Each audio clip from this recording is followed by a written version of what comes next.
Lúcia Costa chegou ao Morumbi com os sapatos limpos, o coração bagunçado e uma pequena mentira escondida no bolso do casaco. A mentira era simples. Havia dito por telefone que tinha mais experiência cuidando de idosos do que realmente tinha. Não era exatamente falso. Havia cuidado de sua avó por 4 anos. Tinha aprendido a medir a pressão, a reconhecer silêncios perigosos, a preparar sopas capazes de ressuscitar mortos e a discutir com médicos arrogantes, sem perder a educação. Mas trabalhar em uma mansão no Morumbi era outra coisa. Uma coisa com portão preto, câmeras de segurança, árvores perfeitamente podadas e uma fonte na entrada que parecia mais cara que todo o prédio onde ela morava. Lúcia desceu do ônibus 2 ruas antes porque o mapa do celular decidiu traí-la no pior momento. Caminhou sob o sol da tarde segurando uma pasta contra o peito, tentando não parecer tão impressionada com as casas enormes que a cercavam. Não funcionou. Minha nossa, murmurou.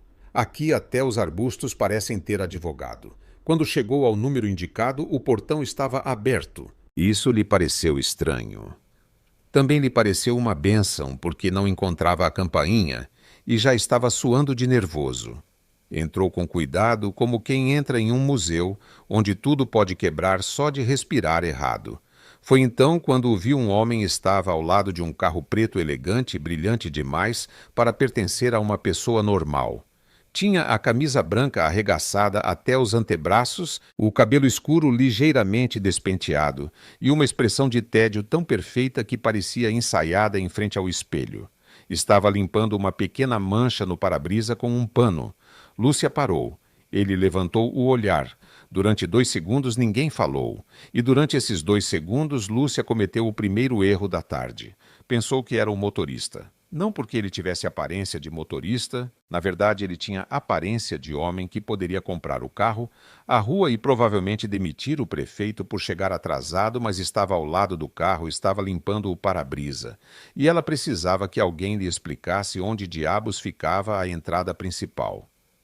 Boa tarde, disse Lúcia tentando soar profissional. Venho para a entrevista para cuidar de Dona Aurora. O homem a olhou com uma mistura de surpresa, curiosidade e algo mais perigoso. Interesse. Você é Lúcia Costa. Sim. Chega 7 minutos atrasada. Lúcia piscou. Ah, perfeito. O motorista também é intenso e o senhor conta os minutos com muita paixão para alguém que limpa vidros. O homem parou de mover o pano, a olhou. Lúcia sustentou o olhar, embora por dentro já estivesse redigindo sua despedida mental. Querida oportunidade de emprego. Foi breve, mas intenso. Então ele fez algo inesperado. Sorriu de leve, não muito. Apenas o suficiente para arruinar a concentração de Lúcia. A entrada principal é por ali, disse ele apontando com a cabeça. Obrigada. Lúcia deu 2 passos, mas parou ao ver que ele não fazia nenhuma tentativa de ajudá-la com a pasta à bolsa e a sacola onde levava sapatos confortáveis por via das dúvidas. Voltou a olhá-lo. E não pensa em me acompanhar? Perdão, me acompanhar até a porta. Não sei como funciona aqui, mas nas casas normais, quando alguém vem para uma entrevista, não o deixam vagando pelo jardim como um fantasma administrativo. O homem abriu a boca, a fechou. Pela primeira vez em muito tempo, Daniel Montenegro não encontrou uma resposta imediata. Isso, para quem não o conhecia, não significava nada. Para quem o conhecia, era um evento histórico. Daniel Montenegro era o presidente do Grupo Montenegro, dono de hotéis clínicas particulares e meia dúzia de empresas que transformavam estresse em dividendos. Homens mais velhos que ele pediam permissão antes de se sentar. Diretores com 3 mestrados ficavam nervosos quando ele franzia a testa e, no entanto, aquela mulher acabara de ordenar que ele a acompanhasse até a porta como se fosse parte da mobília de serviço. O pior foi que Daniel caminhou. Não sabia por quê, mas caminhou. Lúcia avançou ao lado dele pelo caminho de pedra, olhando de soslaio para a casa enorme. Bonito lugar, disse ela. Discreto principalmente se alguém quer ser visto de Portugal. Daniel soltou uma risada baixa. Arrependeu-se em seguida. Ele não ria com desconhecidas, não em sua casa não antes de uma entrevista de emprego, não com mulheres que chegavam atrasadas e o insultavam com tanta naturalidade. Dona Aurora não gosta de discrição? Respondeu. Entendi. Você trabalha há muito tempo para ela. Daniel virou apenas a cabeça. Ali estava a confusão, a oportunidade, o absurdo. Poderia ter dito, sou o filho dela. Poderia ter dito, sou o dono da casa. Poderia ter dito, na verdade a entrevista sou eu quem faço. Mas antes que pudesse abrir a boca, a porta principal se abriu. Uma mulher apareceu no umbral. Dona Aurora Montenegro tinha 74 anos, uma bengala elegante, lábios pintados de vermelho e a expressão exata de uma rainha que acabara de encontrar entretenimento gratuito. Olhou para Lúcia, olhou para Daniel, olhou para o pano que ele ainda segurava na mão e entendeu absolutamente tudo. Porque as mães, especialmente as mães perigosamente inteligentes, não precisam de contexto. Basta-lhes uma cena mal montada e um filho desconfortável. Lúcia Costa te disse com voz calorosa. Você chegou tarde. Lúcia se endireitou. Sinto muito, senhora. O ônibus... Não me explique. As melhores pessoas da minha vida sempre chegaram tarde. Os pontuais costumam ser insuportáveis. Lúcia não soube se aquilo era uma boas-vindas ou uma sentença. Dona Aurora desceu um degrau apoiando-se na bengala. Vejo que já conheceu o Daniel. Lúcia olhou para o homem ao seu lado. Daniel olhou para sua mãe com uma advertência muda, uma advertência que dizia: Mãe, não faça isso. Dona Aurora sorriu e fez. Meu motorista. Silêncio. O tipo de silêncio que se produz quando uma mentira entra em um cômodo com sapatos caros. Às vezes ele também acha que manda nesta casa, mas não dê ouvidos a ele, disse Aurora com expressão divertida. Daniel ficou completamente imóvel. Lúcia, por outro lado, sorriu com alívio. Ah, com razão. Com razão o quê? Perguntou Daniel. Nada. Faz sentido. O que faz sentido? A atitude. Dona Aurora apertou os lábios para não rir. Daniel parou de respirar por meio segundo. Lúcia, alheia ao desastre social que acabara de começar, estendeu a mão para Dona Aurora. Um prazer conhecê-la, senhora. O prazer será meu se você não tentar me tratar como uma porcelana antiga. Odeio as pessoas que falam devagar comigo porque tenho cabelos brancos. Perfeito, respondeu Lúcia. Eu odeio as pessoas que se fazem de frágeis para manipular os outros. Dona Aurora arregalou os olhos. Depois sorriu. Daniel também a olhou, mas desta vez diferente, como se acabasse de ver uma faísca se acender em um cômodo onde estava sem luz há anos. Gosto de você, disse Aurora. A senhora ainda não me entrevistou. Acabou de fazer isso. Lúcia piscou. Com licença? Daniel ordenou a Aurora sem deixar de olhar para Lúcia. Leve as coisas dela para dentro. Daniel não se moveu. Aurora inclinou a cabeça. Ou também tenho que te explicar como os braços funcionam. Lúcia entregou a sacola ao suposto motorista com total naturalidade. Obrigada, Daniel. Ele pegou a sacola. Ele, o CEO mais temido de São Paulo, o homem que naquela mesma manhã havia cancelado uma reunião de 40 milhões porque o relatório tinha 2 erros de formatação. Acabava de carregar uma sacola com sapatos confortáveis de uma mulher que pensava que ele era o motorista de sua mãe. E o mais grave não foi isso. O mais grave foi que quando Lúcia entrou na mansão sem olhar para trás, Daniel se descobriu sorrindo. Aí, exatamente aí, começou o problema, porque Daniel Montenegro havia construído sua vida sobre uma regra simples: controlar tudo antes que tudo pudesse tocá-lo. Mas naquela tarde, uma mulher com uma pasta barata, língua afiada e sapatos cansados havia entrado em sua casa chamando-o de motorista. E pela primeira vez em anos, Daniel não quis corrigir ninguém. E se você também quer ver como este CEO capaz de dirigir um império sem despentear o cabelo, tenta sobreviver a uma mulher que o acabou de tirar do pedestal em 5 minutos. Deixe seu like e se inscreva porque Daniel ainda não sabe que seu trabalho mais difícil não será dirigir empresas, será não se apaixonar pela mulher que acredita que ele apenas abre portas. A sala de estar de Dona Aurora era exatamente o que se esperaria de uma mulher que decorava com critério e sem pedir a opinião de ninguém. Havia quadros nas paredes, que Lúcia não soube identificar, mas que cheiravam a muito caros. Havia uma estante de parede inteira, com livros que pareciam lidos de verdade, não comprados por quilo para decorar. Havia flores frescas em um vaso de cristal e o aroma de algo que poderia ser café ou poderia ser o perfume de uma vida ordenada. Lúcia sentou-se na beirada do sofá, não no centro, não recostada para trás, na beirada, com as costas retas e a pasta sobre os joelhos, como quem sabe que está sendo avaliada, mesmo quando a outra pessoa está lhe servindo.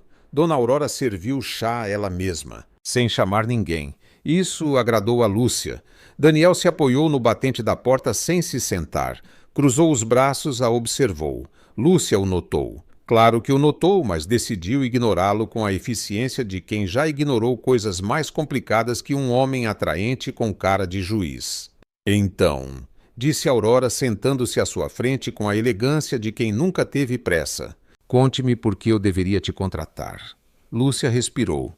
Porque cuidei da minha avó por 4 anos sem faltar um único dia, porque aprendi sozinha a lidar com sua medicação, suas mudanças de humor e suas visitas ao médico, porque nunca a tratei como um fardo, embora tenha havido dias em que ela foi, e porque não tenho medo de pessoas difíceis. Aurora levantou uma sobrancelha. Está me chamando de difícil. Estou lhe dizendo que não me assustaria se a senhora fosse. Pausa. Aurora bebeu um gole de chá. Bem, e o que você não sabe fazer? Lúcia piscou. Era uma pergunta estranha honesta. Não sei cozinhar confeitaria francesa. Não sei dirigir e não sei ficar calada quando alguém diz algo que me parece errado. Excelente, disse Aurora. Odeio confeitaria francesa. O carro quem dirige é o Daniel e você está aqui há 2 minutos e já me deu razão 3 vezes sem precisar que eu pedisse. Do batente da porta, Daniel exalou de leve. Era algo entre uma tosse e uma rendição. Lúcia, que não podia ver sua expressão, também não o teria olhado. Tinha o trabalho na mira e não ia se distrair. Você tem namorado? Perguntou Aurora. A pergunta veio sem aviso, como as perguntas perigosas costumam chegar. Não, respondeu Lúcia. É relevante para o trabalho. Para o trabalho não, para mim sim. Por quê?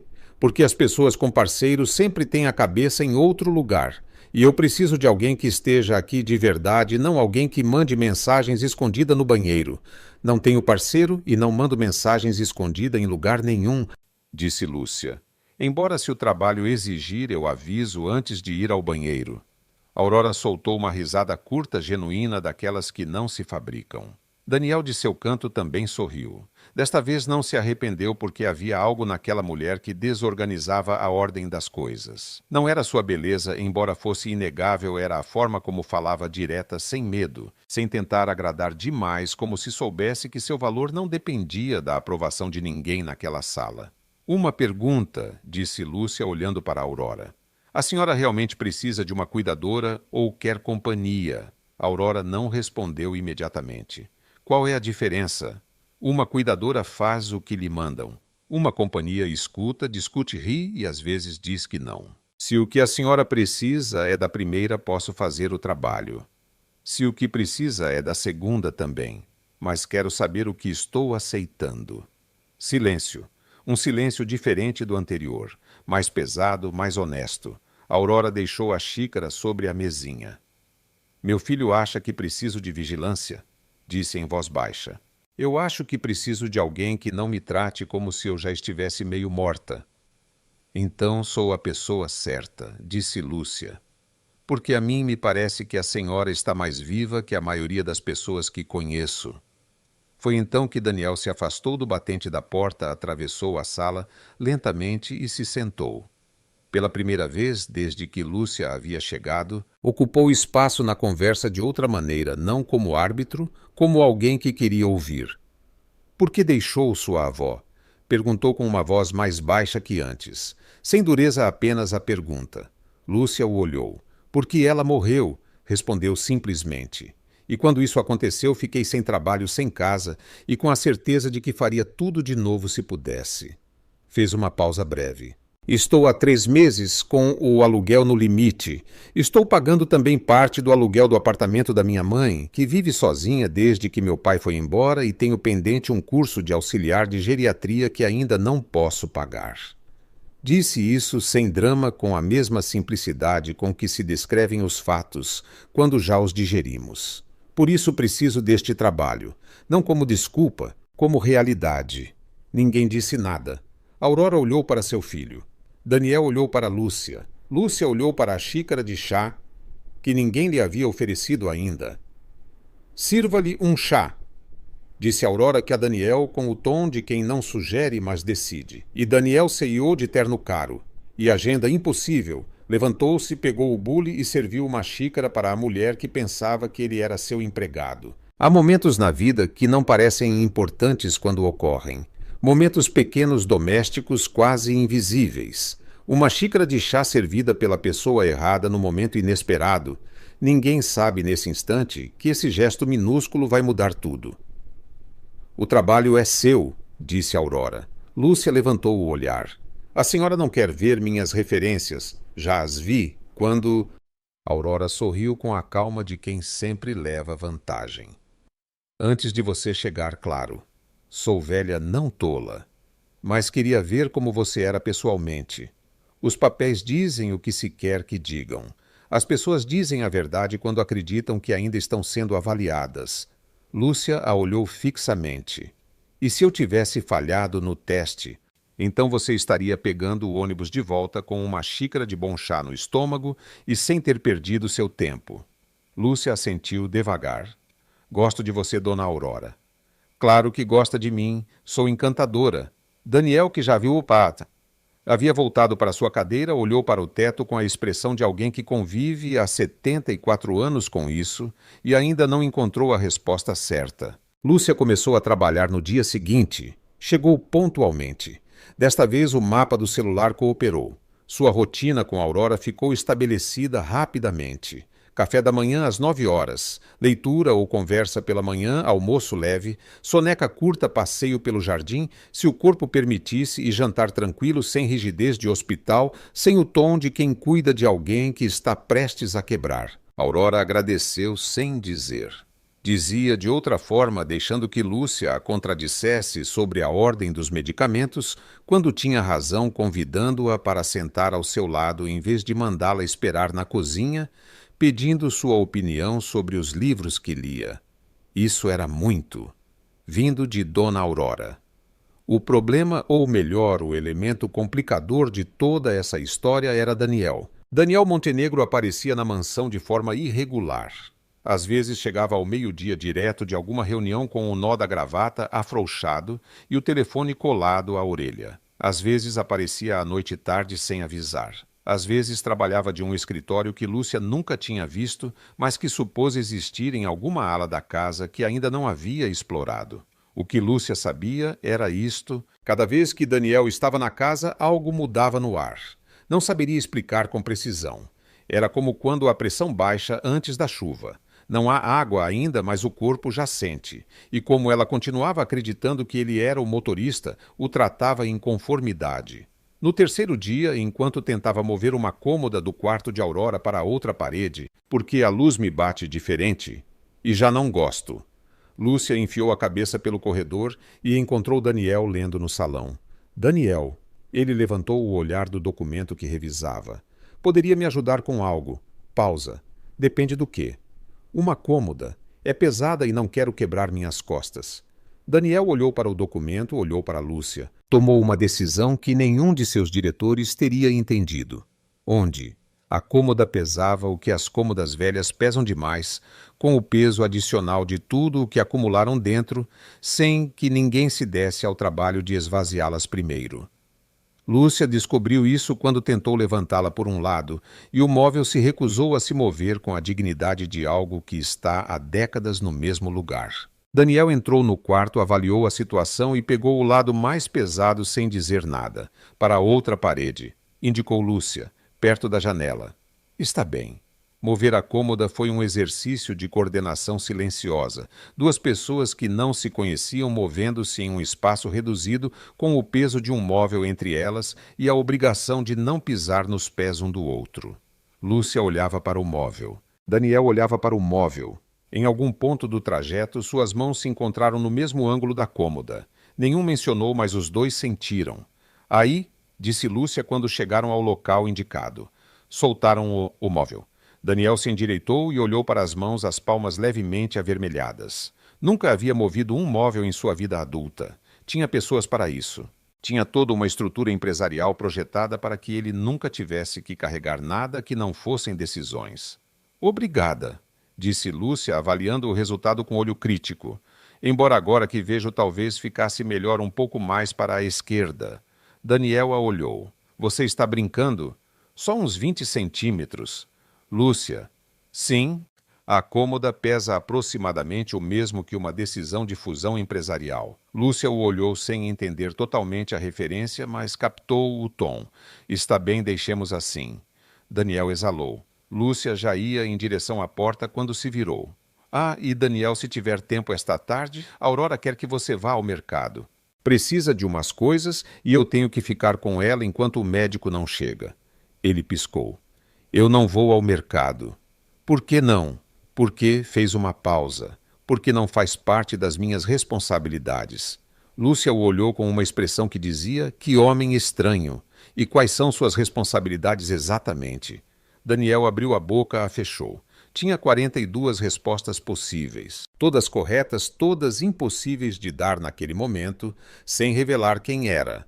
Amanhã eu pego a lista, disse finalmente. Ótimo, respondeu Lúcia e desapareceu pelo corredor com a leveza de quem acaba de vencer sem saber que havia uma competição.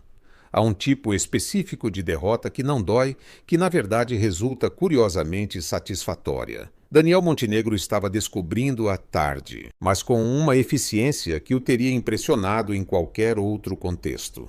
No dia seguinte foi ao mercado sozinho com uma lista escrita à mão por Aurora, na qual apareciam coisas como tomates que não pareçam de plástico e aquele queijo que a Lúcia gosta, você sabe qual. Ele não sabia qual.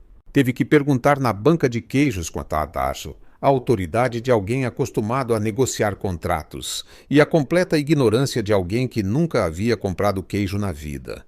Voltou com 3 tipos diferentes por via das dúvidas. Lúcia os viu em cima da mesa da cozinha e sorriu. Você trouxe 3, não sabia qual era o certo. Você trouxe o do lado. Daniel a olhou. E o do lado qual é? O queijo da serra da canastra meia cura de sempre. Havia 5 tipos de canastra. O que não tem rótulo elegante. Todos tinham rótulos elegantes. Lúcia pegou porque um dos queijos, cheirou, assentiu.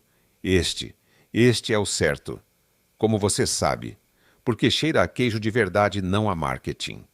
Daniel a olhou um momento a mais do que o necessário. E depois guardou silêncio porque havia algo naquela resposta, na simplicidade com que ela distinguia o autêntico do fabricado, que o deixava desconfortável de uma maneira que não soube classificar. Ele vivia cercado de rótulos elegantes e até aquele momento nunca lhe parecera um problema. Dona Aurora Montenegro tinha 74 anos. Artrite leve na mão direita e a precisão estratégica de um general aposentado que decidiu que sua última campanha seria a vida amorosa de seu filho. Ela observava tudo.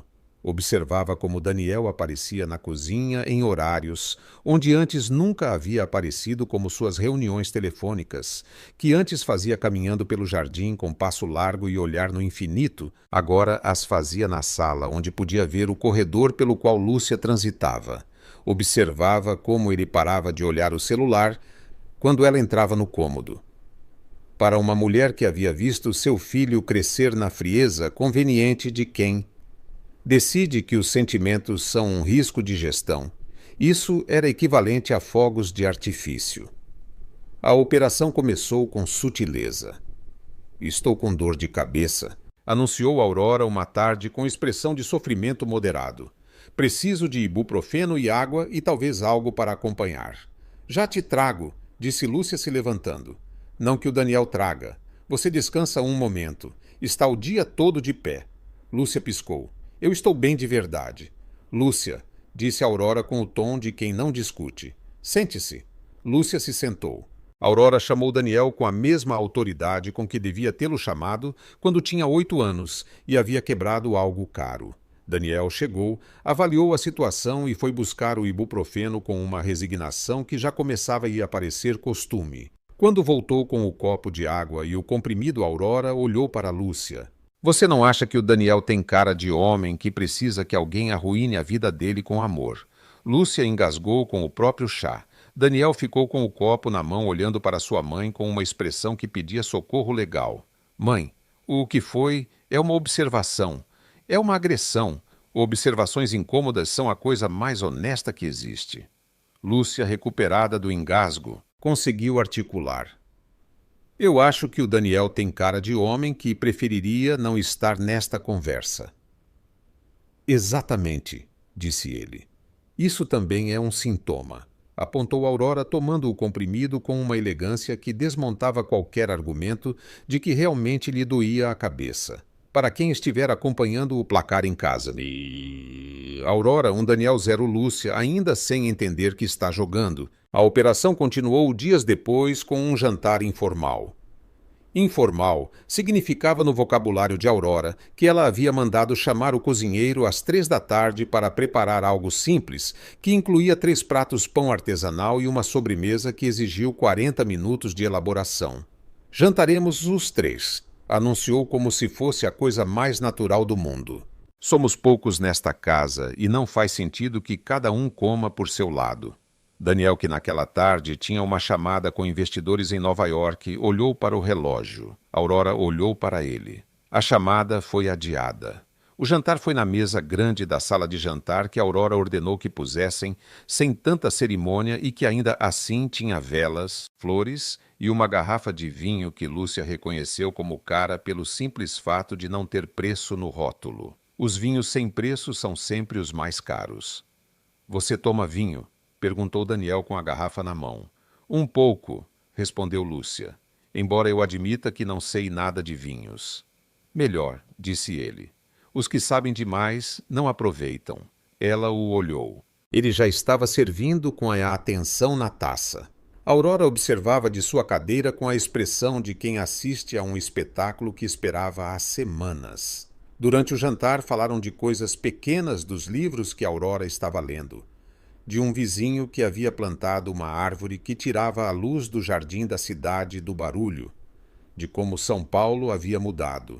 Lúcia falava com naturalidade, sem calcular, sem o filtro que as pessoas costumam colocar quando comem com gente de dinheiro. Daniel a escutava de um modo que não era seu modo habitual, sem interromper, sem medir o tempo, sem olhar para o celular que havia deixado virado para baixo ao lado do prato.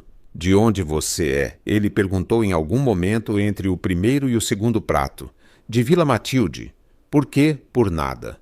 Por curiosidade. E você? Perguntou ela porque era justo. Daqui, respondeu ele. Embora tenha passado anos fora. Onde? Londres, Nova York, Tóquio por um tempo. Lúcia assentiu devagar. E por que voltou? Daniel olhou para a mãe antes de responder. Por ela. Disse sem ênfase como um fato. Mas Lúcia captou algo na brevidade daquela resposta que não soube nomear totalmente. Aurora bebeu seu vinho com a expressão de uma rainha que acaba de receber o tributo que esperava. Meu filho, disse, tem a virtude de dizer verdades importantes com pouquíssimas palavras. O problema é que as verdades que lhe custam ele guarda demais. Daniel deixou o garfo sobre o prato. Mãe, estou conversando. Está fazendo terapia de grupo sem avisar. A diferença... Lúcia mordeu o lábio para não rir e conseguiu exatamente o contrário. A risada a pegou de surpresa breve, genuína, sem cálculo. E Daniel a olhou naquele momento exato. Olhou-a de uma maneira que não era o olhar do empregador, avaliando a empregada nem o do homem que tolera a garota nova. Era o olhar de alguém que acaba de ver algo que não esperava ver e ainda não sabe o que fazer com isso, mas guardou. Como guardava tudo o que lhe custava. Choveu numa terça-feira. São Paulo chove com convicção quando se propõe sem aviso, sem desculpa, com essa determinação de cidade que decidiu te molhar mesmo que você tenha guarda-chuva. Lúcia havia ficado mais tarde que o habitual porque Aurora tivera um momento de tensão à tarde nada grave, mas suficiente para que ela decidisse ficar até vê-la tranquila e dormindo. Quando saiu para o corredor, eram 23h15 da noite. A mansão estava em silêncio. O tipo de silêncio caro que as casas grandes têm sem vizinhos no andar de cima, sem canos barulhentos, sem o eco de outros. Encontrou Daniel na cozinha. Estava de pé em frente à bancada com uma xícara de café pela metade e o celular virado para baixo, o que para ele equivalia a ter desligado o mundo. Como ela está? Perguntou ele quando a ouviu entrar. Dormindo. Bem, foi só o estresse da tarde e nada mais. Ele assentiu. Já vai. Sim, vou chamar um táxi. Daniel olhou para a janela. A chuva batia no vidro com insistência. Eu te levo. Não precisa. Lúcia, são 11 da noite e está caindo o mundo. Tenho guarda-chuva. Um guarda-chuva não te leva para a Vila Matilde. Ela ia insistir.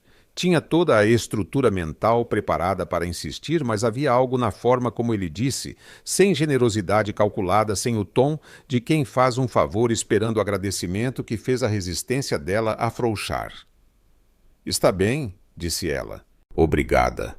O carro saiu do Morumbi em silêncio, não o silêncio desconfortável de duas pessoas que não têm nada a dizer.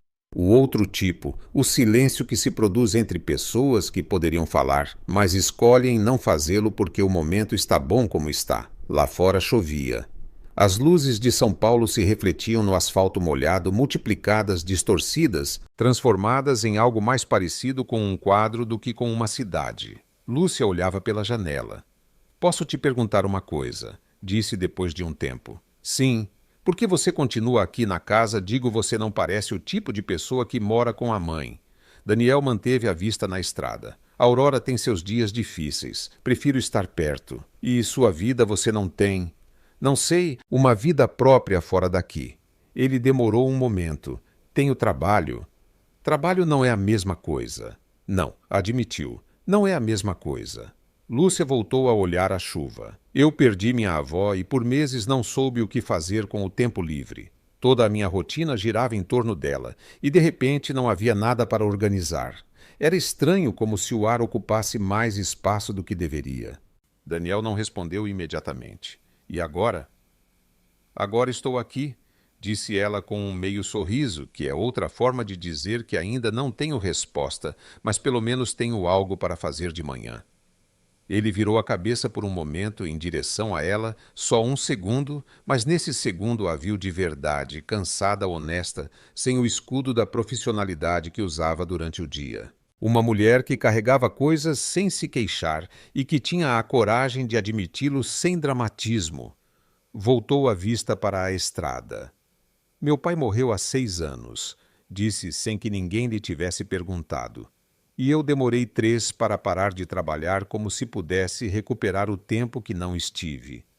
Lúcia não disse nada. Não disse sinto muito. Não disse entendo. Não disse nenhuma das coisas que as pessoas dizem quando não sabem o que dizer. Apenas deixou que as palavras existissem no carro na chuva sem precisar que ninguém as resolvesse.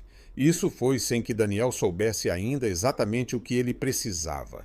Em algum ponto do trajeto, o calor do carro e o ritmo da chuva fizeram o seu trabalho. Lúcia fechou os olhos. Só um momento disse a si mesma. Adormeceu apoiada na janela com a bochecha contra o vidro frio e a respiração lenta. Daniel notou quando os semáforos mudaram e ela não se moveu. Reduziu a velocidade sem razão. Fez o caminho mais longo que o necessário por ruas paralelas que não eram as mais diretas, mas sim as mais tranquilas. Olhou-a nos semáforos e sentiu algo que não sentia há muito tempo, a necessidade de que aquele trajeto não terminasse. Cuidado com os trajetos noturnos sob a chuva, são perigosos. Não pelo asfalto molhado, mas porque têm o costume de se tornarem memoráveis sem pedir permissão. Quando chegaram à rua de Lúcia, ele estacionou com suavidade. Lúcia. Ela abriu os olhos devagar. Demorou um segundo para se orientar. Olhou a rua, o prédio, a chuva que continuava. Oh, desculpe, eu adormeci.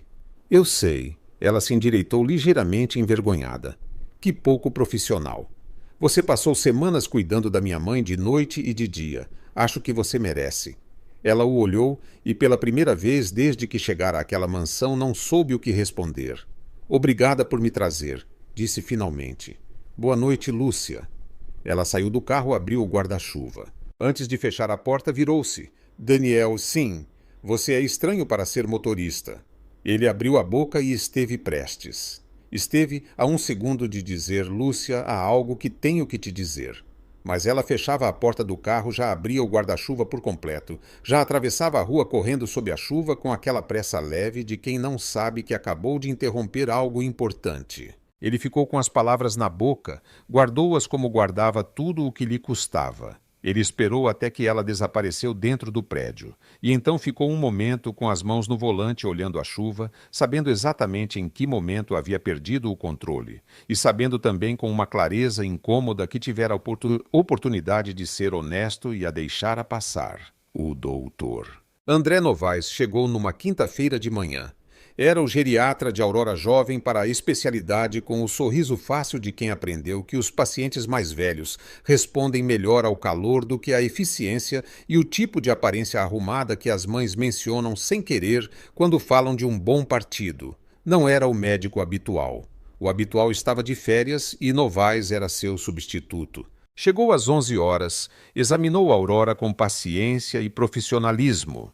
Explicou-lhe os ajustes na medicação com uma clareza que Lúcia agradeceu em silêncio, porque já tinha lidado com muitos médicos que explicavam as coisas como se a gente fosse um obstáculo administrativo. Qualquer dúvida, disse ele a Lúcia no final, não hesite em ligar. Deixou-lhe seu cartão pessoal. Obrigada, doutor. André, corrigiu ele com um sorriso. Obrigada, André, repetiu Lúcia. Do corredor onde havia aparecido sem que ninguém o chamasse, Daniel observou a cena com a expressão de alguém que está revisando um contrato e encontra uma cláusula que não gosta. Aurora naturalmente o vira chegar. Daniel vem a cumprimentar o Dr. Novaes. Daniel entrou na sala com passo controlado e estendeu a mão. Montenegro, Novaes respondeu o médico sem se abalar. O senhor é parente da senhora, filho dela. Ah, o doutor assentiu. Fique tranquilo, ela está muito bem. Sua cuidadora faz um trabalho excelente. Olhou para Lúcia ao dizer isso. Lúcia sorriu. Daniel olhou para Lúcia. Lúcia não olhou para Daniel. Ele tem experiência com pacientes como a Aurora? E perguntou Daniel ao médico com o tom de alguém que começa uma due diligence. 12 anos em geriatria, respondeu Novaes sem se alterar. Mas se tiver alguma dúvida sobre o tratamento, com muito prazer eu explico. Não tenho dúvidas. Perfeito. Sorriu. Então vou tranquilo. Despediu-se de Aurora com uma inclinação de cabeça. Despediu-se de Lúcia com um sorriso que durou 2 segundos a mais do que o estritamente necessário e foi embora. O silêncio que ficou tinha textura. Que médico simpático, disse Aurora. Aham, disse Daniel. Verdade, Lúcia.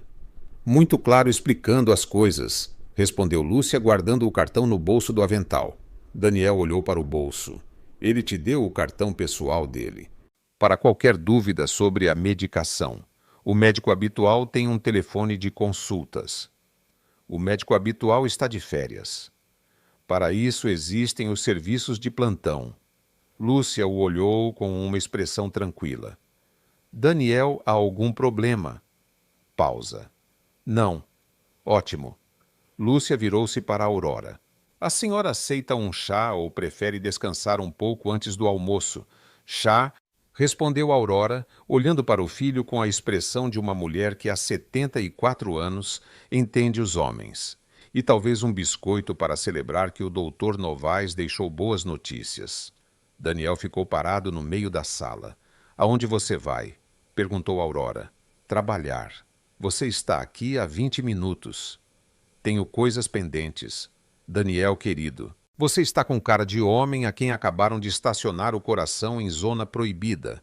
Mãe, o quê? Vou trabalhar. E foi embora. Há pessoas que, quando sentem algo que não querem sentir, vão trabalhar como se, em algum lugar de um contrato, pudessem encontrar a resposta para uma pergunta que não tem nada a ver com contratos. Daniel era especialista nisso até que deixou de ser. Naquela tarde de seu escritório, Daniel abriu o histórico de chamadas do telefone da casa sem nenhuma razão concreta. Não ligou para ninguém, fechou a tela, abriu um relatório financeiro, fechou-o também e ficou olhando para a parede com a expressão de um homem que começa a entender que tem um problema e ainda não está pronto para admiti-lo. Foi Aurora quem propôs que Daniel aprendesse a preparar sopa. A proposta chegou na hora do café da manhã com a mesma naturalidade com que poderia ter proposto mudar a cor das paredes ou invadir um país pequeno. Lúcia é muito boa cozinhando e você é completamente inútil na cozinha. Seria uma pena desperdiçar a oportunidade. Não preciso saber cozinhar, disse Daniel sem levantar o olhar do café. Todo mundo precisa saber cozinhar. É a diferença entre ser um adulto e ser alguém que pede comida por delivery às 2 da manhã. Eu não peço comida por delivery às 2 da manhã. A que horas você pede? Silêncio. Lúcia, disse Aurora, você se importaria? Lúcia olhou para Daniel. Daniel olhou para Lúcia. E foi assim que naquela noite, com Aurora descansando em seu quarto com a porta estrategicamente entreaberta, Daniel Montenegro aprendeu a preparar sopa de cebola sob a supervisão de uma mulher que o olhava como se ele fosse um projeto de restauração de certa complexidade. Primeiro as cebolas, disse Lúcia colocando nele um dos aventais da cozinha. Um azul marinho que lhe ficava muito apertado nos ombros e que de alguma forma o fazia parecer menos C&O e mais humano. Quantas? 3. Corte em julienne. Em quê? Em tiras finas. Ela o olhou. Sério, você não sabe o que é julienne. Sei o que é em termos culinários gerais. Não sabia que era a técnica específica que você ia pedir. É a única técnica que existe para a cebola nesta sopa. Você poderia ter dito assim desde o início. Poderia, mas assim você aprende mais. Daniel pegou a faca. Lúcia o observou por 2 segundos e depois, com o instinto de alguém que ensinou a avó a usar o celular moderno, muitas vezes colocou-se ao seu lado e ajustou o ângulo de sua mão sobre o cabo. Assim, disse, não segure como se fosse escapar. Não estou segurando assim. Sim, está. Relaxe os dedos. Ele obedeceu. E nenhum dos dois disse nada sobre o quão perto estavam agora, com suas mãos quase sobrepostas na mesma faca, seus braços quase se roçando o calor da cozinha misturado com algo que ainda não tinha nome, mas que ocupava espaço. Bem, disse Lúcia e se afastou. Ele cortou a cebola mal no início, melhor depois, com a concentração de alguém que não está acostumado a aprender coisas básicas e que, no entanto, não quer falhar na frente daquela pessoa em particular. Não está mal, concedeu Lúcia. Só não está mal. Para ser a primeira vez está muito bom. E se fosse uma negociação empresarial? Não é. Mas se fosse... Lúcia o olhou com algo parecido com diversão. Se fosse uma negociação, eu diria que você tem potencial, mas precisa de prática. Aceito. A cebola foi para a frigideira, o azeite estalou. O cheiro se espalhou pela cozinha com aquela autoridade dos cheiros cotidianos que de alguma forma resultam mais íntimos do que qualquer perfume caro. Agora espera, disse Lúcia. Em fogo baixo, sem pressa. Não sou bom em esperar. Já percebi. Como percebeu?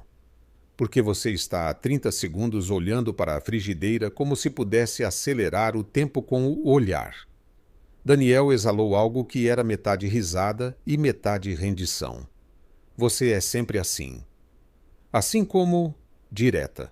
Sim, é um problema. Não, disse ele. É um alívio.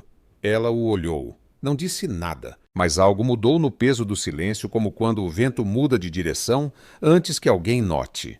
Continuaram com a sopa, caldo, pão torrado, queijo ralado. Daniel seguiu as instruções com uma atenção que não costumava dedicar a coisas que não lhe importavam. Isso também Lúcia notou, embora não tenha dito. Quando a sopa ficou pronta e a puseram para descansar, Lúcia se apoiou na bancada e Daniel se virou para ela. A cozinha era pequena em proporção à mansão pensada para funcionar, não para impressionar. E naquele momento os dois ocupavam o mesmo espaço de uma maneira que não era acidental. Prova, disse ela, estendendo-lhe a colher de pau. Ele a pegou. Provou. Está boa. Só boa. Está ótima, corrigiu. Para ser a primeira vez que faço. Com a minha ajuda. Com a sua ajuda, admitiu. E se olharam e não se afastaram. A colher de pau ficou no ar entre os dois. A sopa continuava na panela. O silêncio era daquele tipo que não pede para ser preenchido. Daniel deu um passo mínimo em direção a ela. Não planejou. Foi o tipo de movimento que o corpo faz antes que a cabeça tenha tempo de vetá-lo. Lúcia ne recuou. Ele levantou a mão e afastou com cuidado uma mecha de cabelo que havia caído sobre sua bochecha. Um gesto pequeno, lento, desnecessário de qualquer perspectiva prática. Ela conteve a respiração. Lúcia, começou ele com uma voz mais baixa. Se vão se beijar. Chegou a voz de Aurora do corredor. Façam isso antes que meu chá esfrie.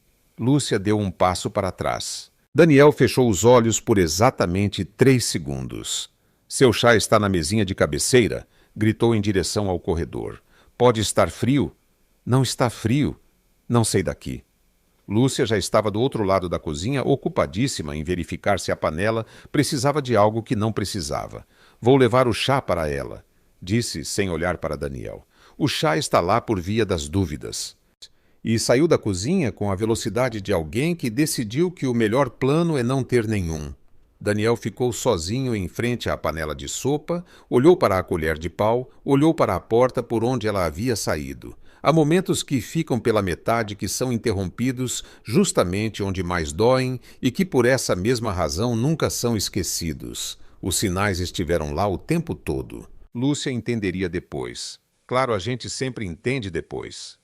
Houve a manhã em que Carmela, a senhora que vinha limpar às quintas-feiras, entrou na sala enquanto Daniel lia e começou a dizer: "Bom dia, senhor Monte", antes que ele levantasse o olhar com uma expressão que Carmela leu perfeitamente e que transformou o resto da frase em uma tosse discreta e uma mudança de assunto imediata. Lúcia viu do corredor e pensou: este motorista deve ter um gênio que assusta até os funcionários. Houve também o jornal de terça-feira. Lúcia o havia deixado aberto sobre a mesa do café da manhã e na página de economia havia uma foto um homem de perfil terno escuro entrando em um prédio de vidro. A legenda dizia: Daniel Montenegro, presidente do Grupo Montenegro, na apresentação de seu novo projeto hoteleiro. A foto era pequena e de ângulo lateral. Lúcia a olhou por um segundo, pensou que sobrenome conhecido. Virou a página e houve o segurança do prédio onde Aurora tinha uma consulta médica numa sexta-feira de manhã. Quando Daniel apareceu na entrada, o segurança se levantou com uma rapidez que ia além do protocolo e disse: "Senhor, bom dia. Já vou avisar o doutor." Daniel respondeu com um gesto breve e o segurança voltou a se sentar como se tivesse cumprido uma obrigação importante. Lúcia, que caminhava 2 passos atrás, pensou: nesta cidade, até os seguranças têm hierarquias estranhas. E não deu mais importância. Os sinais estiveram lá, mas ver o que não se espera, ver é o tipo de esforço que ninguém faz por vontade própria. O convite chegou numa quarta-feira.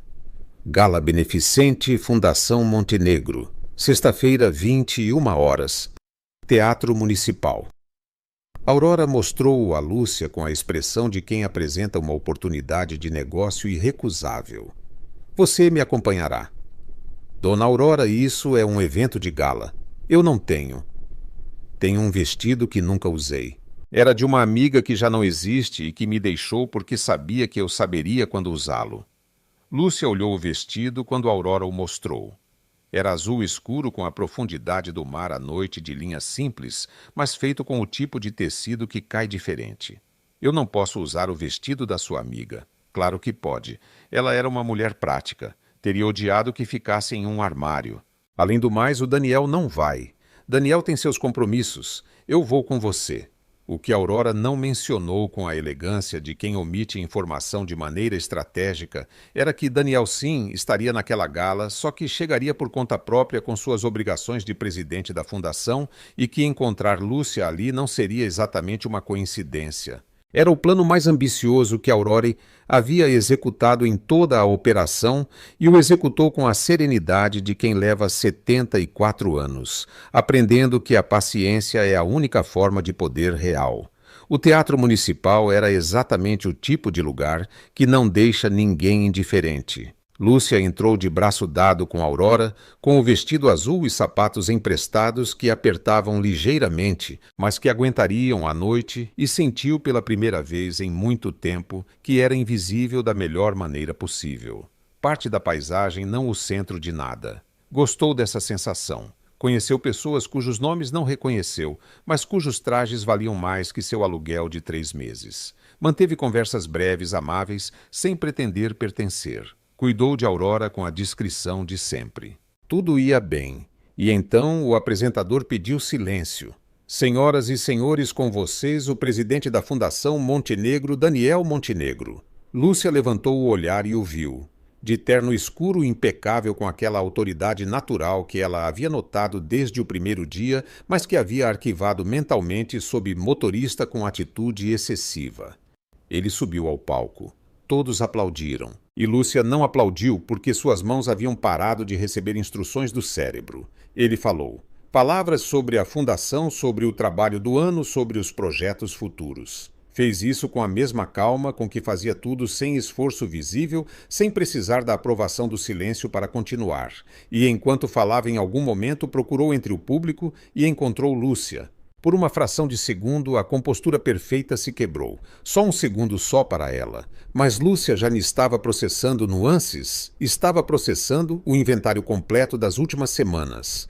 O carro, a mansão, a autoridade natural, as chamadas misteriosas que ele sempre fazia, em voz baixa, os ternos que um motorista não teria. A forma como todos naquela casa, do jardineiro à senhora da limpeza, o olhavam com uma deferência que Lúcia havia atribuído ao gênio difícil. Tudo se encaixava. Tudo se encaixava. E era pior do que não se encaixar. Bem, murmurou Aurora ao seu lado com a taça de champanhe na mão e a expressão de quem acaba de ver o último ato de uma peça que ela mesma escreveu. Tecnicamente, eu nunca disse que ele era um bom motorista. E Lúcia a olhou. Dona Aurora teve a decência de não sorrir. Quase. A senhora sabia. Perguntou Lúcia com uma voz tão baixa que quase não existia. Sou a mãe dele, querida. Sei de tudo. E me deixou. Deixei você conhecê-lo, o verdadeiro, que é algo que pouquíssima gente tem o privilégio de fazer. Lúcia soltou o ar devagar. No palco, Daniel havia terminado seu discurso e descia entre aplausos. Seus olhares se cruzaram de novo à distância. Desta vez ele não desviou os olhos. Ela sim. Encontrou-o no corredor lateral junto a uma porta que dava para um terraço com vista para a Avenida Paulista. Não o procurou. Ou sim, o procurou, mas disse a si mesma que não enquanto o procurava. Lúcia, Daniel, ela disse. Ou deveria dizer senhor Montenegro, presidente dono de tudo o que me rodeia neste momento. Ele não respondeu a isso. Podemos conversar. Acho que é o mínimo. Saíram para o terraço. São Paulo brilhava lá embaixo, alheia bonita, completamente indiferente ao estado das coisas entre aquelas duas pessoas. Quando você ia me contar? Perguntou Lúcia. Não sei se ia te contar. Respondeu ele com uma honestidade que era quase cruel. Essa é a pior resposta possível. Eu sei. Por quê? Porque não me corrigiu desde o início. Daniel apoiou as mãos na mureta e olhou a cidade. No começo, porque queria ver se você era de confiança. Se vinha pelo dinheiro da minha mãe ou pelo trabalho de verdade. E depois... Silêncio. Depois, porque com você era diferente. Porque você era a única pessoa em muito tempo que falava comigo sem saber quem eu era, sem calcular o que lhe convinha dizer, sem ter medo de mim, Lúcia o olhou. E isso te dava o direito de mentir para mim. Eu não menti. Nunca disse que era o motorista. Você não corrigiu, que é o mesmo. Não é exatamente o mesmo, Daniel. Sua voz quebrou apenas por um momento. Eu me apaixonei por um homem simples, que me olhava como se eu fosse alguém. Não o homem importante, não o presidente. Aquele que ia ao mercado e trazia 3 queijos porque não sabia qual era o certo. Aquele que movia móveis sem reclamar. Aquele que escutava sem interromper. Esse homem também sou eu. Como vou saber agora? Como vou saber que parte era real e que parte era o disfarce conveniente? Toda essa parte era real. Mas a base era uma mentira.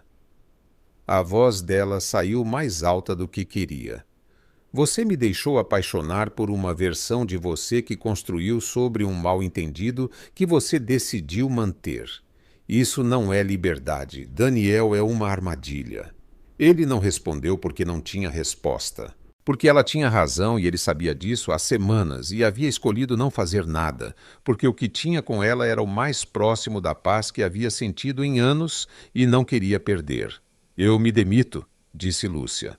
Lúcia, tenho apreço pela Aurora muito, mas não posso continuar naquela casa. Espere. Não vou esperar, disse ela. E a dignidade em sua voz era o tipo de dignidade que não se aprende que se tem ou não se tem. É isso que vocês que têm tudo fazem. Esperam que os outros esperem que aguentem que se adaptem. Não é isso? Boa noite, senhor Montenegro. E foi embora.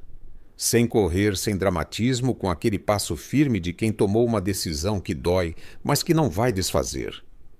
Há pessoas que, quando se vão, deixam um espaço que não se preenche com nada, nem com trabalho, nem com reuniões, nem com cidades que brilham dos terraços. Daniel Montenegro estava prestes a descobrir isso da maneira mais completa possível. Naquela mesma noite de volta ao Morumbi, Daniel encontrou Aurora sentada na sala, com a luz baixa e a bengala apoiada na poltrona. Não dormia e esperava-o. Como ela está? Perguntou Aurora. Foi embora. Silêncio. Daniel, o quê? Eu quis aproximar vocês. Isso é verdade, e não me arrependo. Fez uma pausa. Mas foi você quem decidiu se esconder atrás de uma mentira. Isso não foi coisa minha. Daniel não respondeu. Eu acendi a faísca. Continuou Aurora com uma voz mais baixa que o habitual, sem o humor de sempre. Você decidiu apagar a luz para que ninguém visse o fogo. Isso tem um custo, filho. E o custo quem está pagando é ela. Ele se sentou em frente à sua mãe. Pela primeira vez em muito tempo não tinha nada a dizer em sua defesa. O que eu faço? Perguntou com uma voz que não era a do presidente de nada. Aurora o olhou por um momento. Comece por não me perguntar. Passaram-se 10 dias. 10 dias em que a mansão do Morumbi teve o silêncio específico dos lugares onde alguém faz falta. Aurora não disse diretamente, mas parou de propor jantares informais. Parou de pedir que Daniel fosse ao mercado. Parou de fazer comentários estratégicos sobre homens que precisam que arruinem suas vidas com amor. Sentava-se no jardim à tarde e olhava as árvores com a expressão de uma mulher que sabe quando seus próprios planos tiveram consequências que não calculou totalmente. Daniel trabalhou. Trabalhou da maneira que havia trabalhado antes de Lúcia chegar, sem pausas, sem mercados, sem jantares a 3, sem noites sob a chuva, com a eficiência de quem voltou a um hábito conhecido porque os hábitos novos se revelaram caros demais. Mas algo não funcionava. Não era que lhe faltasse concentração, era que a concentração tinha um sabor diferente, vazio, de uma maneira que não havia notado antes, porque antes não tinha ponto de comparação. Na noite do 10º dia, Aurora o encontrou na sala olhando um relatório que estava há 2 horas sem ler. Daniel, o quê?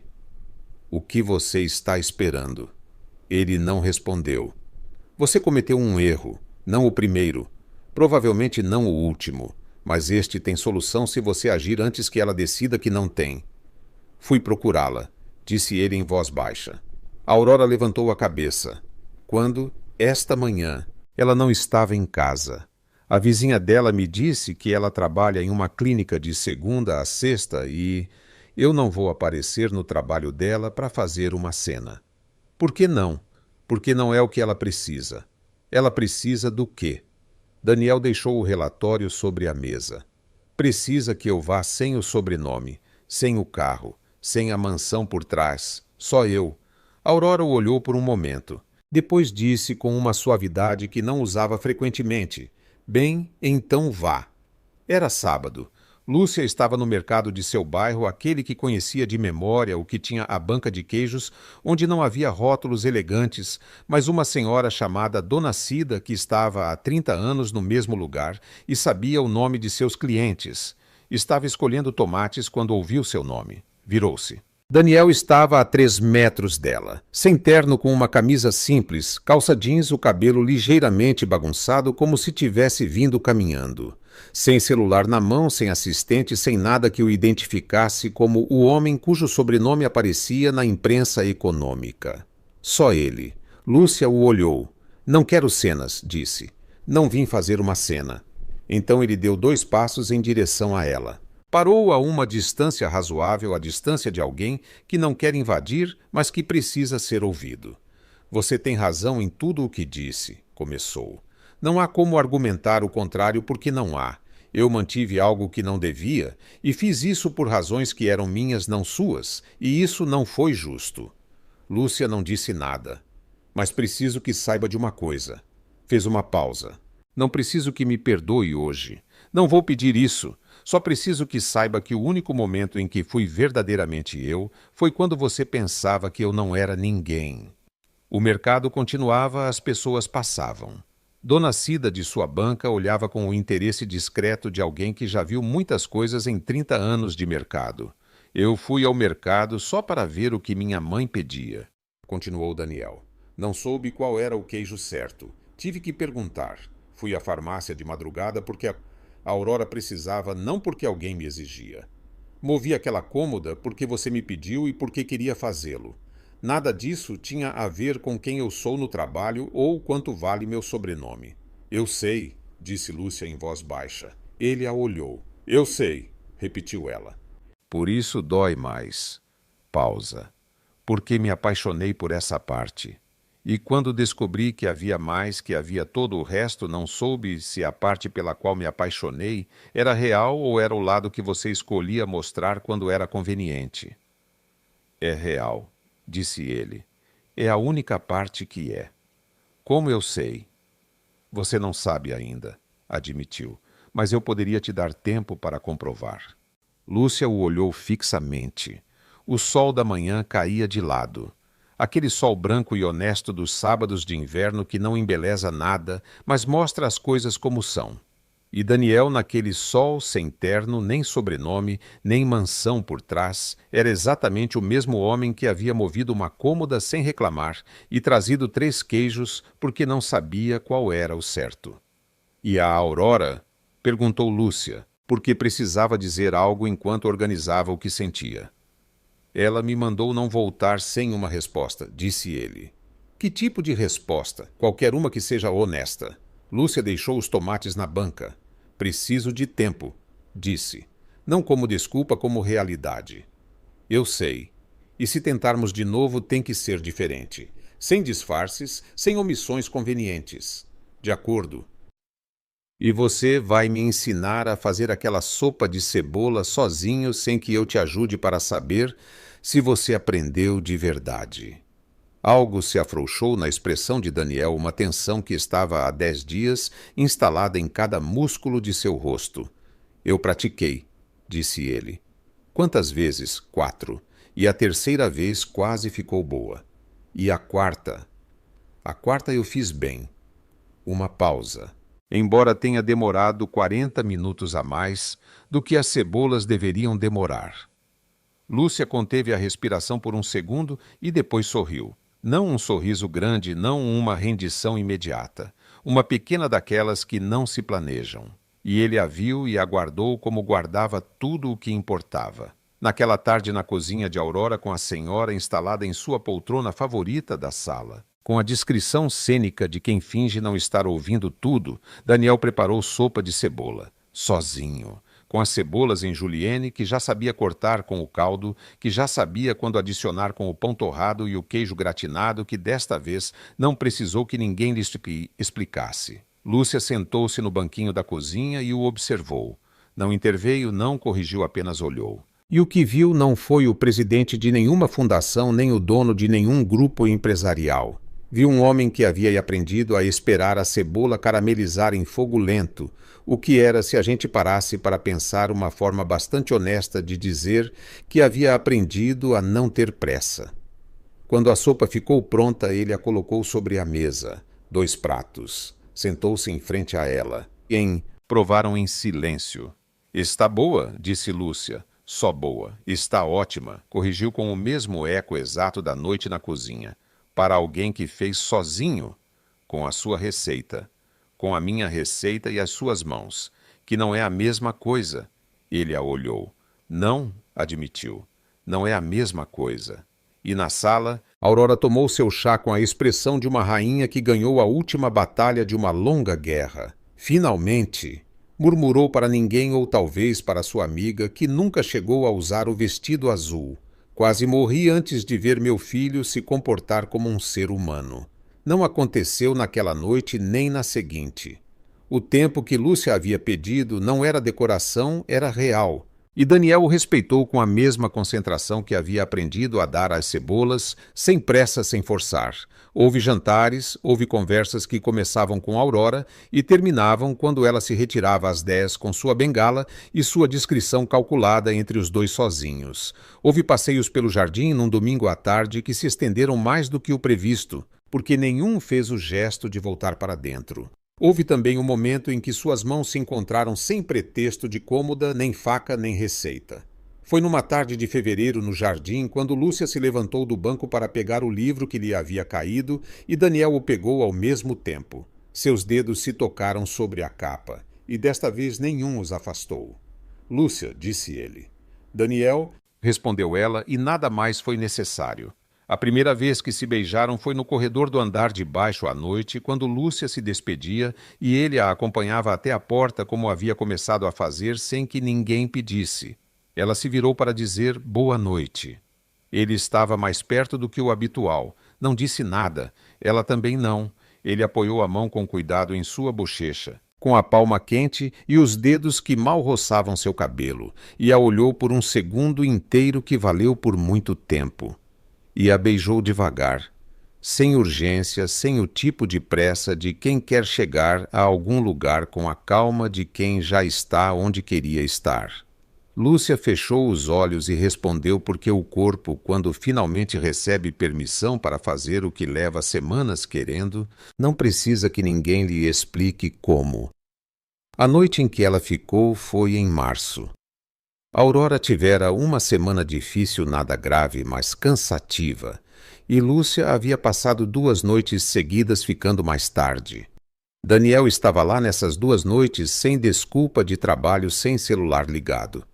Na terceira noite, quando Aurora adormeceu cedo e a casa ficou naquele silêncio suave que as sextas-feiras sem obrigações têm, Daniel e Lúcia terminaram na pequena sala do fundo, a que tinha livros por toda parte, e uma luminária de luz baixa que ninguém se incomodara em trocar por algo mais funcional.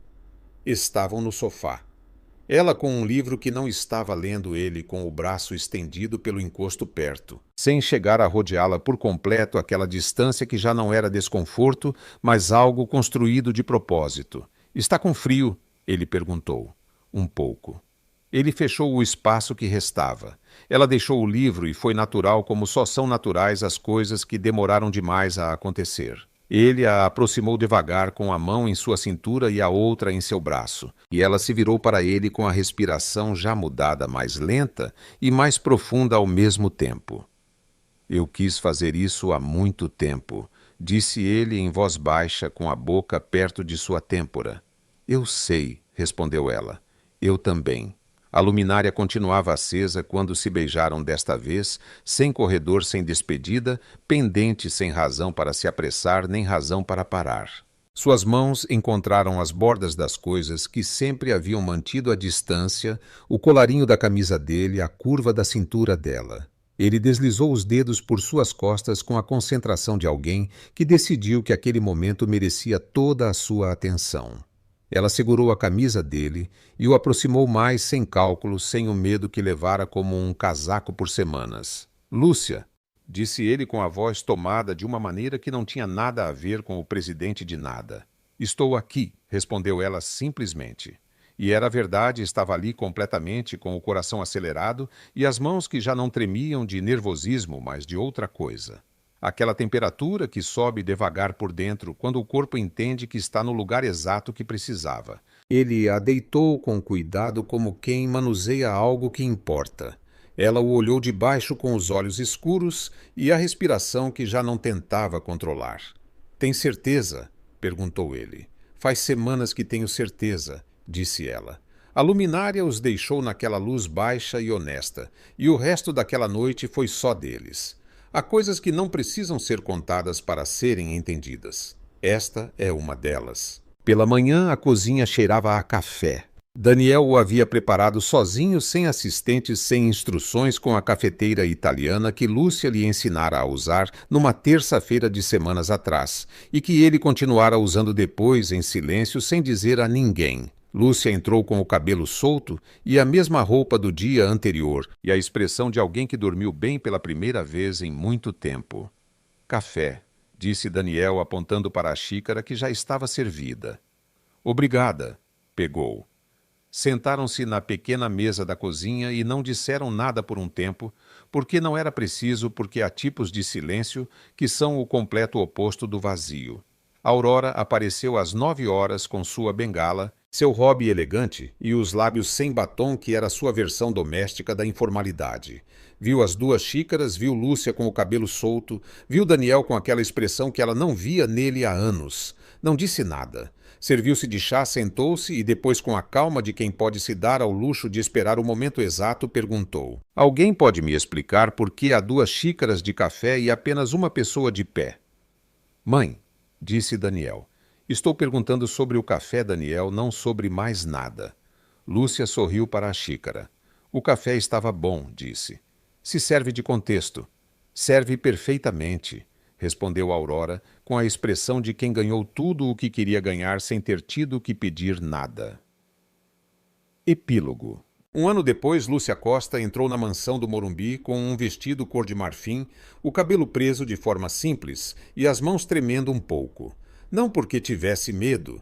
A essa altura, Lúcia já havia aprendido que medo nem sempre significa perigo. Às vezes significa que algo importa demais. A casa estava cheia de flores brancas, luzes quentes e gente que tentava falar baixo, embora ninguém conseguisse totalmente. O jardim, aquele mesmo jardim onde meses atrás havia caminhado sem saber se pertencia àquele mundo, estava preparado para um casamento pequeno. Pequeno, segundo Aurora, o que significava 60 convidados, um quarteto de cordas, 2 mesas de sobremesas e um fotógrafo que ela havia contratado pela discrição, embora ele carregasse uma câmera maior que alguns móveis da casa. Isso não é pequeno, disse Lúcia quando viu a decoração. Aurora impecável, em um vestido verde escuro e com a bengala apoiada como se fosse um cetro real, levantou uma sobrancelha. Querida, pequeno é tudo aquilo onde não convido as pessoas de quem não gosto. Lúcia tentou responder, mas a risada lhe subiu pela garganta. Porque ali estava Daniel no final do corredor de flores, sem parecer o presidente de nenhum grupo empresarial, sem a armadura perfeita do homem que havia aprendido a se esconder atrás de seu sobrenome. Estava ali como a havia procurado naquela manhã no mercado. Só ele. Com o terno escuro, o olhar limpo e uma emoção tão evidente no rosto que até os convidados mais distraídos fizeram silêncio. Daniel Montenegro, o homem que uma vez fingiu ser motorista porque não sabia como ser vulnerável, a olhava como se o mundo inteiro tivesse se reduzido a uma única pessoa caminhando em sua direção. Lúcia avançou devagar e, enquanto caminhava, lembrou de tudo. A primeira vez que o viu limpando o para-brisa, a sacola com sapatos confortáveis que ele carregou sem entender. Como havia acabado obedecendo o mercado, os 3 queijos à chuva, a sopa de cebola, a gala, a mentira, a dor, o perdão, e depois tudo o que veio quando ambos tiveram a coragem de não fugir. Porque amar alguém não é só encontrar a pessoa certa. Às vezes também é ficar o tempo suficiente para descobrir se essa pessoa pode aprender a ser melhor sem que você tenha que se quebrar para ensiná-la. Daniel havia aprendido, não rápido, não perfeito, mas de verdade. Quando Lúcia chegou até ele, Daniel pegou suas mãos. Você está linda, disse com a voz baixa. Você também, respondeu ela. Embora continue com cara de homem que não sabe se isso é um casamento ou uma reunião de diretoria. Ele sorriu.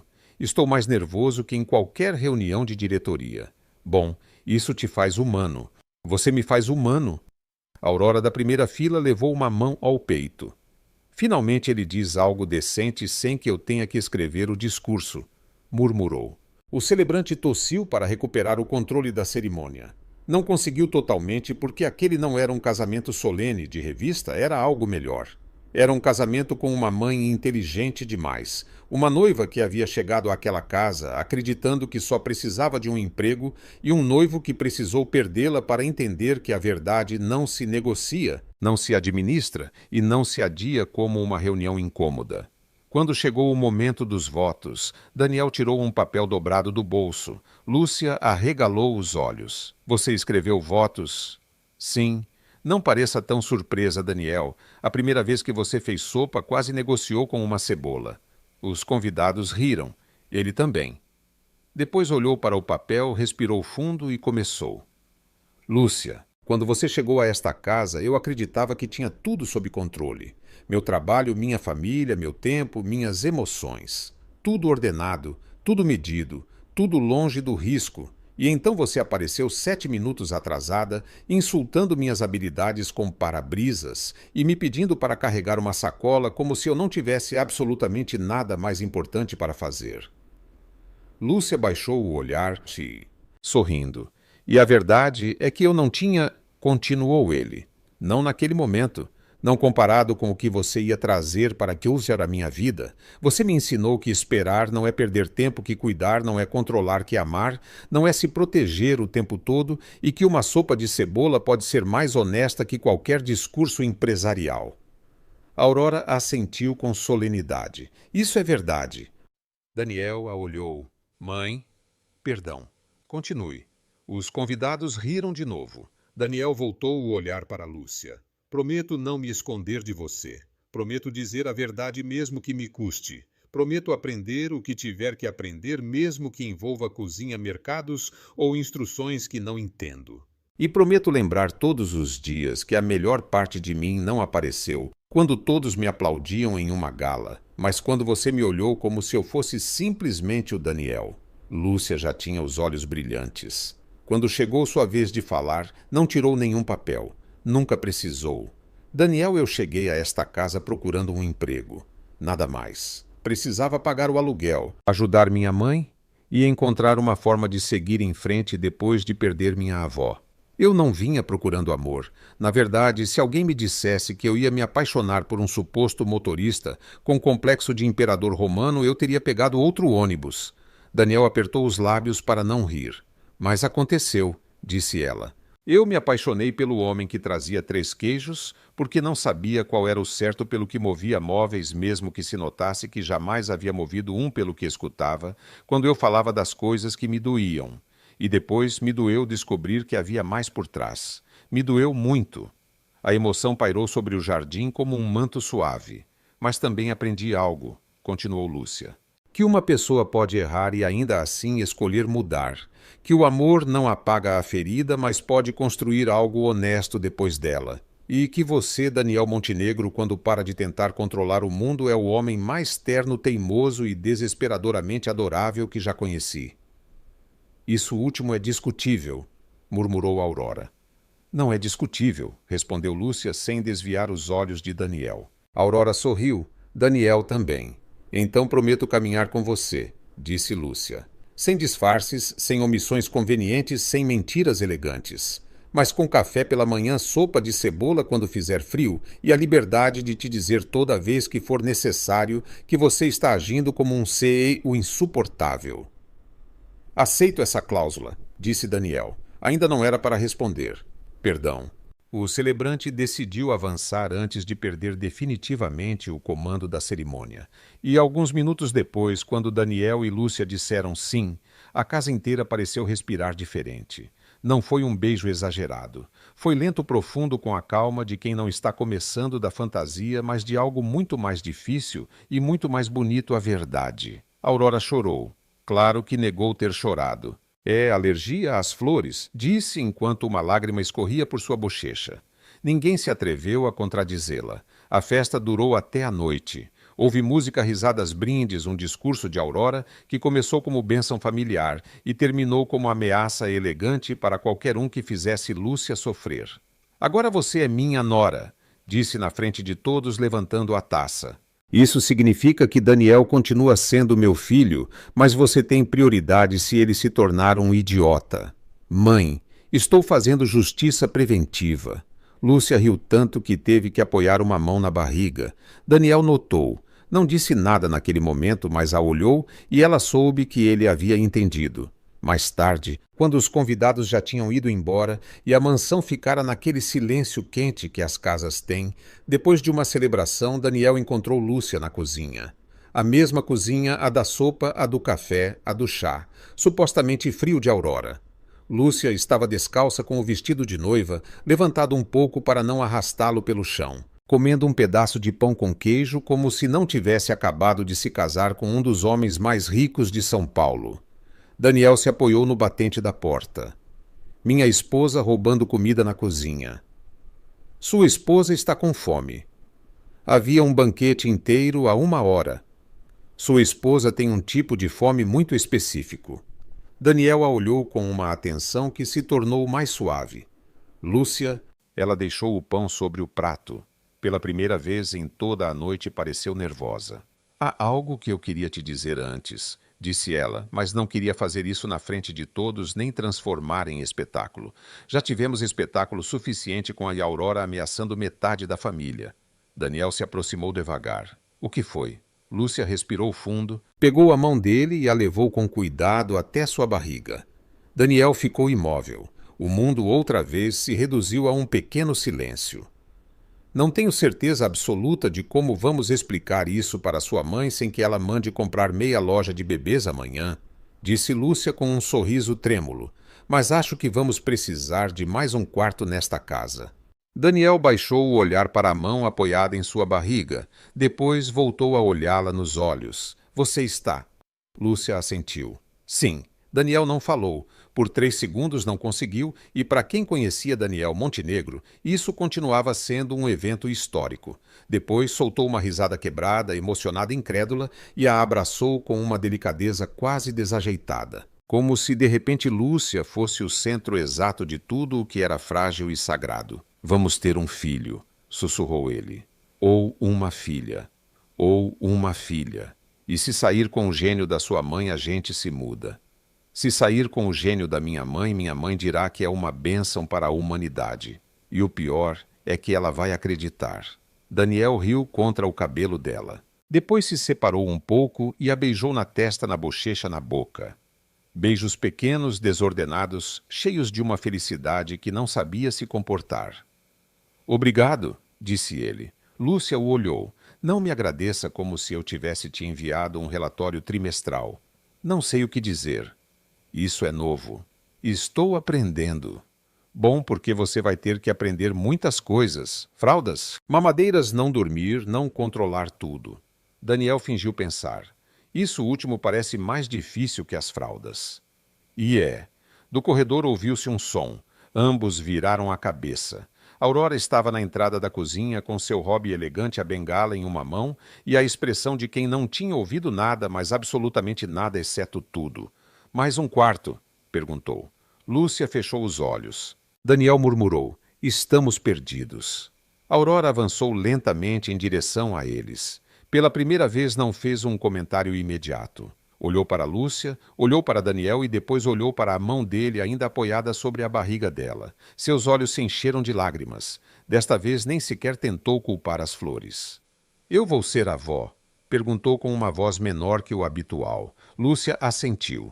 Aurora levou uma mão à boca. Depois fez algo que nenhum dos dois esperava. Abraçou, Lúcia primeiro forte, como se abraçasse não apenas sua nora, mas a mulher que havia devolvido a vida a uma casa que há anos respirava por costume. Obrigada, sussurrou Aurora. Não me faça chorar, por favor, disse Lúcia. Chore. Você está grávida. Agora pode culpar os hormônios por qualquer coisa. Daniel soltou uma risada emocionada. Aurora se separou e o olhou. E você, eu o quê? Amanhã vamos comprar livros, mãe. Muitos livros. De criação de sono, de alimentação, de como não se tornar um pai insuportável. Esse último não existe. Então eu escreverei. Lúcia apoiou a testa no ombro de Daniel e riu. E naquela cozinha, onde uma vez um homem poderoso havia aprendido a cortar cebola, porque uma mulher que ele acreditava ser sua motorista lhe pediu, começou outra história. Uma menor, mais íntima, mais barulhenta, certamente, com noites sem dormir, xícaras de café, discussões sobre berços, Aurora comprando roupas minúsculas como se estivesse preparando uma coroação, e Daniel descobrindo que nenhum império, nenhuma empresa, e nenhum aplauso em uma gala se comparavam a apoiar a mão sobre a barriga da mulher que amava e sentir que a vida finalmente havia vencido o medo. Meses depois, nasceu uma menina. Chamaram-na de Alba porque Aurora disse que uma menina que chegava depois de tanta noite merecia se chamar como o amanhecer. Lúcia fingiu pensar. Daniel fingiu que a decisão havia sido democrática, mas todos sabiam a verdade. Naquela família, quando Aurora falava com aquele tom, até os recém-nascidos obedeciam. A primeira vez que Daniel segurou sua filha nos braços, não disse nada. Apenas a olhou pequenininha zangada com o mundo por tê-la tirado de seu conforto com os punhos fechados e uma expressão que, segundo Aurora, era claramente herdada dos Montenegro. Lúcia, cansada e feliz, o observou da cama. Tem a sua testa franzida, disse. Tem o seu jeito de chegar atrasada. Nasceu quando quis. Exatamente. Aurora, sentada ao lado, acariciou a manta do bebê com um dedo. Tem personalidade, sentenciou. Ela tem 3 horas de vida, disse Daniel, e já se nota. Alba abriu os olhos um pouco. Daniel a olhou como se tivessem acabado de lhe entregar algo para o qual nenhum manual poderia prepará-lo. Olá, sussurrou. Sou seu pai. Lúcia sorriu. E antes foi motorista. Daniel a olhou. Não vamos contar essa parte para ela. Aurora levantou a cabeça. Claro que vamos contar essa parte. É a base desta família. Lúcia riu baixinho. Daniel olhou para sua filha, depois para Lúcia, depois para Aurora, e entendeu que aquela era sua vida agora. Não perfeita, não silenciosa, não controlada, mas real, terrivelmente real e muito melhor do que qualquer coisa que tivesse imaginado quando acreditava que viver era ter tudo sob controle. Porque no final, Daniel Montenegro não perdeu o controle de sua vida naquela tarde em que uma mulher chegou atrasada à mansão e o confundiu com o motorista. Ele o encontrou. E assim termina esta história. Ou melhor assim, começa a parte que não precisa ser contada porque pertence apenas a eles. Se esta história te fez rir, suspirar ou acreditar um pouquinho outra vez em segundas chances, deixe-nos seu like e se inscreva no canal. É a forma mais simples de apoiar este pequeno canto onde continuamos contando histórias para nos desconectar do mundo um pouco. E agora queremos saber uma coisa. Você gostaria que Alba herdasse a personalidade de Lúcia, a intensidade de Daniel ou a perigosíssima inteligência de Dona Aurora Lemos? Vocês nos comentários.